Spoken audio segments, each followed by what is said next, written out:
അതിനിടയിൽ സ്വതന്ത്രനായി മത്സരിച്ച് ശക്തി തെളിയിക്കാനാണ് സി സി മുകുന്ദനോട് കോൺഗ്രസ് പറയുന്നത്. നാട്ടികയിൽ UDF അധികാരത്തിലെത്തിയാൽ സി സി മുകുന്ദനെ കൂടി പരിഗണിക്കുമെന്നാണ് ഉറപ്പ്.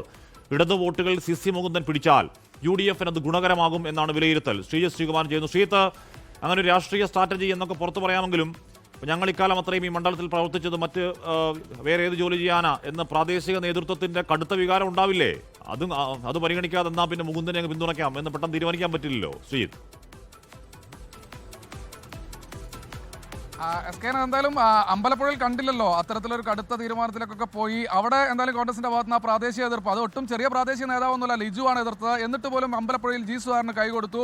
ജി സുഹാറിന്റെ അത്ര വലിയ രാഷ്ട്രീയ പാരമ്പര്യമൊന്നും ഇല്ലെങ്കിലും കൃത്യമായ രീതിയിൽ ഈ ജില്ലയിലെ തന്നെ ഏറ്റവും സർവശക്തനായ ഒരു നേതാവ് ഒക്കെ തന്നെയാണ് സി സി മുകുന്ദൻ. അവിടെ നാട്യ മണ്ഡലത്തിൽ ചെറുതല്ലാത്ത സ്വാധീനം അദ്ദേഹത്തിനുണ്ട്. പക്ഷേ പ്രാദേശിക കോൺഗ്രസ് നേതൃത്വം, അത് സുനിൽ ലാലൂർ അടക്കം ഷൈൻ അന്തിക്കാട് അടക്കമുള്ള അവിടുത്തെ പ്രാദേശിക നേതാക്കളുടെ എതിർപ്പ് വളരെ കൃത്യമായ രീതിയിൽ ഉണ്ടായിരുന്നു. അങ്ങനെയാണ് സുനിൽ ലാലൂർ കൃത്യമായി ഇത്ര കാലമായി ഏതാണ്ട് 5 വർഷമായി അവിടെ പണിയെടുക്കുകയാണ്. അതുകൊണ്ട് സുനിൽ ലാലൂരിന് തന്നെ സീറ്റ് നൽകണമെന്ന ഒരു തീരുമാനത്തിലേക്ക് കോൺഗ്രസ് നേതൃത്വം പോയിരിക്കുന്നത്. അപ്പോൾ മുകുന്ദനോട് കഴിഞ്ഞ ദിവസം ജോസ് വള്ളൂരിന്റെ ഓട്ടമൊക്കെ നമ്മൾ ശ്രദ്ധിച്ചല്ലോ. ഒരു ഓട്ടോറിക്ഷയിൽ കയറി ജോസ് വള്ളൂർ, മുൻ DCC പ്രസിഡന്റ്, ഇപ്പോഴത്തെ KPCC സെക്രട്ടറി, ഈ മുകുന്ദനെ കുറിച്ച് ചോദിച്ചപ്പോൾ മുഖം പൊത്തി ഓടുന്നൊരു സാഹചര്യമായിരുന്നു ഉണ്ടായിരുന്നത്.